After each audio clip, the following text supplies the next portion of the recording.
Assalamualaikum warahmatullahi wabarakatuh. Bismillahirrahmanirrahim.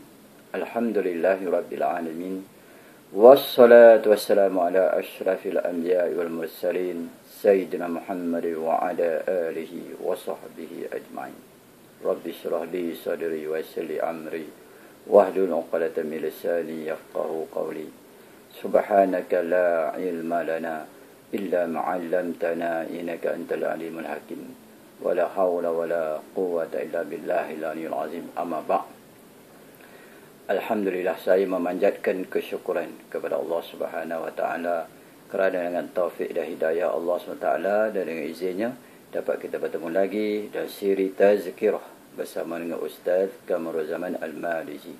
Tuan-tuan dan puan-puan yang dimuliakan oleh Allah Subhanahu wa taala, di dalam setiap amalan yang kita buat, perkara nombor satu yang kita kena cek atau periksa dalam hati kita ialah ikhlas niat. Tashihun niyah, iaitu mentashih, iaitu membetulkan niat kita. Kerana Allah Subhanahu wa taala hanya menerima amalan yang ikhlas. Adapun amalan yang tidak ikhlas, yang dibuat lain daripada Allah SWT, yang dibuat bukan kerana Allah SWT, seperti nak tunjuk kat orang, nak nama, nak pujian, nak habuan dunia, nak duit, nak pangkat, nak terkenal dan sebagainya, nak dipuji orang. Ini semua amalan yang tidak ikhlas. Kerana dengan amalan kita berkehendakkan kepada habuan dunia, maka amalan yang demikian itu ditolak oleh Allah Subhanahu wa taala. Tidak diterima. Kerana itulah dalam setiap amalan kita ini, kita naklah periksa amalan kita.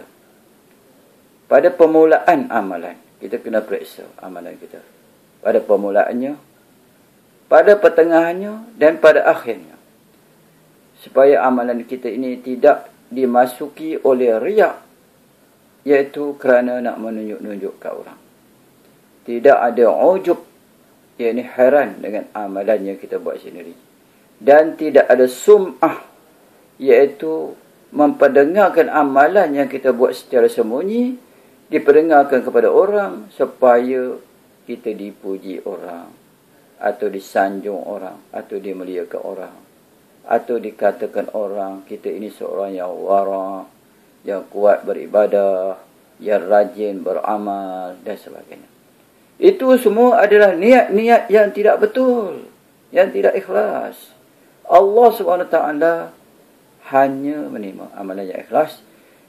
Allah SWT hanya menerima amalan yang ikhlas, meskipun amalan itu sedikit. Amalan yang kecil yang dibuat dengan ikhlas itu besar nilainya di sisi Allah Subhanahu wa taala berbanding dengan amalan yang banyak tetapi ikhlas tidak ada. Berbanding dengan amalan yang banyak tetapi tidak ikhlas, tidak ada nilai sedikit pun di sisi Allah Subhanahu wa taala. Contohnya, meskipun kita bersedekah meskipun kita bersedekah emas sebesar gunung Uhud sekalipun. Besar tu. Gunung Uhud ni besar. Tetapi tidak ikhlas. Kerana nakkan publicity. Kerana nakkan nama. Kerana nakkan dipuji. Kerana nak dikatakan seorang yang pemurah. Maka Allah SWT tidak menerima amalan ini. Tidak menerima amalan ini. Malah orang itu akan dicampakkan ke dalam neraka. Kerana dia membuat sesuatu amalan bukan kerana Allah Subhanahu wa taala. Allah Tuhan yang Esa, tiada sekutu sesuatu. Dan Allah tidak mahu amalan yang dipersekutukan kepada yang lain daripada Allah Subhanahu wa taala.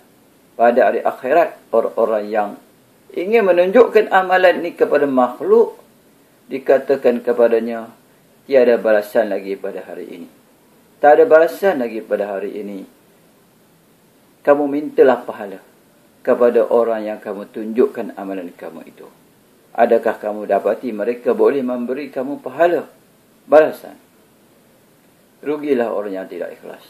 Sebaliknya orang yang bersedekah sedikit, RM1 saja dia sedekahkan, tetapi benar-benar ikhlas dia bersedekah kerana Allah Subhanahu wa taala, maka besar nilainya di sisi Allah Subhanahu wa taala. Kerana itulah setiap amalan kita hendaklah kita periksa. Janganlah kita buat amalan kerana makhluk. Kerana makhluk ini tidak boleh beri apa-apa pun dekat kita. Makhluk tak boleh beri pahala dekat kita. Tidak boleh beri balasan kita di akhirat besok. Yang boleh selamatkan kita daripada azab Allah SWT, yang memasukkan kita ke dalam syurga Allah SWT, ialah Allah SWT sendiri. Dan Allah SWT dah beritahu kepada kita bahawa Allah hanya menerima amalan yang dibuat semata-mata kerana Allah SWT, kerana mencari keridaan Allah Subhanahu wa taala. Inilah yang perlu kita berhati dan fikirkan. Dan setiap amalan kita, janganlah kita buat kerana lain daripada Allah. Dan janganlah kita ujub dengan amalan kita, iaitu heran dengan amalan yang kita buat. Kita rasa dengan amalan kita sudah bagus, sudah baik, sudah bagus amalan kita berbanding dengan orang lain. Itu hanya perasaan kita, padahal sebenarnya amalan kita amat buruk. Dan kita tak tahu adakah amalan kita ini diterima oleh Allah Subhanahu wa taala atau tidak. Sepatutnya kita hanya berharap pada Allah SWT dan berdoa kepada Allah SWT, semoga amalan-amalan yang kita buat ini diterima oleh Allah SWT. Bukannya kita ujub dan heran dengan amalan yang kita buat. Kemudian amalan yang kita telah buat secara sembunyi, seperti sedekah secara sembunyi, atau kita bangun qiyamul lail pada malam hari, buat sembahyang sunat tahajud, sembahyang sunat witir, sembahyang sunat tasbih, sembahyang sunat taubat, sembahyang sunat hajat, baca Al-Quran, berzikir, berselawat, beristighfar dan sebagainya. Tetapi pada siang hari kita cerita kat orang supaya apa? Supaya kita dipuji, disanjung orang, dikatakan seorang yang warak, rajin bangun malam, rajin berqiyamul lail, rajin baca Quran, rajin berzikir dan sebagainya.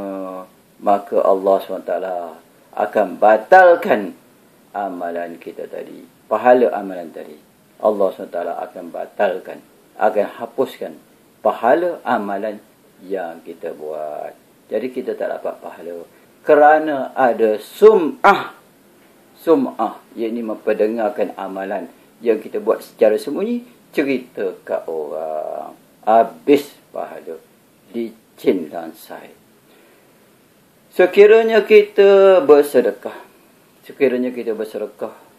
kemudian kita bagi, kita sedekah, orang meminta-minta sedekah, ada orang meminta-minta sedekah, maka kita pun bersedekah. Tetapi kemudian kita menyakiti pula hati penerima.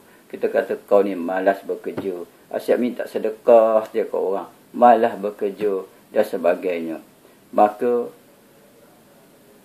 amalan begitu tidak diterima oleh Allah SWT.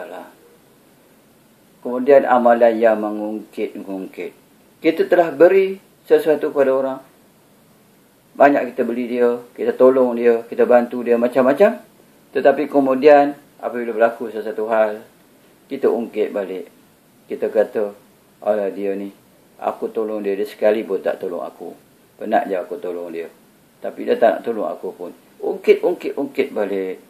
Jadi amalan-amalan yang kita buat itu, sedekah-sedekah yang kita beri, kemudian kita mengungkit pemberian kita dan menyakiti hati penerima, maka amalan itu akan batal pahalanya, tidak diterima oleh Allah Subhanahu wa taala. Kosong, zero, tak ada apa-apa. Jadi setiap amalan kita elakkanlah daripada riak, ujub, sum'ah dan takabbur, iaitu rasa megah diri, rasa besar diri, diri, rasa diri hebat. Sifat takabur, sifat kibir, sifat kibriya adalah sifat syaitan.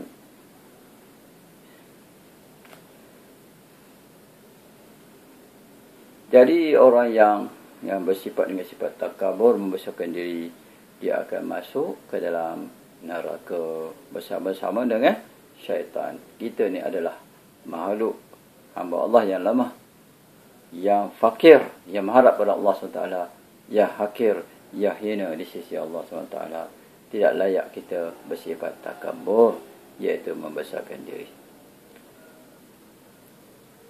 Dan lagi kita bersemayang ini, kalau orang yang bersemayang pun masuk neraka, bagaimana orang yang tak bersemayang? Allah Ta'ala berkata, fawailul lil musallin allazina hum an salatihim sahun allazina hum yura'un.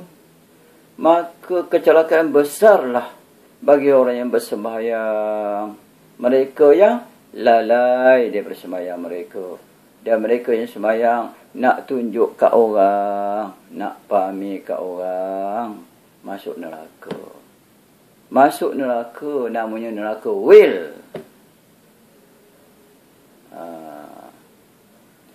Allah berfirman, ma salakakum fi saqar? Qalu lam naku minal musallin. Mengapakah kamu masuk neraka sakar ini? Kata Allah. Maka mereka berkata, kami dulu tak semayang. Dulu kami hidup atas dunia, kami tak semayang. Sebab itulah kami masuk neraka sakar.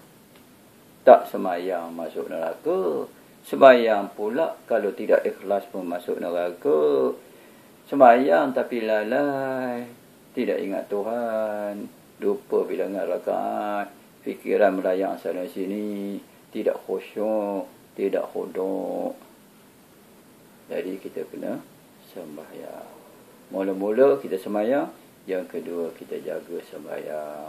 Supaya sembahyang kita ada kualiti, ada nilai di sisi Allah Subhanahu Wa Taala. Wabillahi taufiq wal hidayah. Wassalamualaikum warahmatullahi wabarakatuh.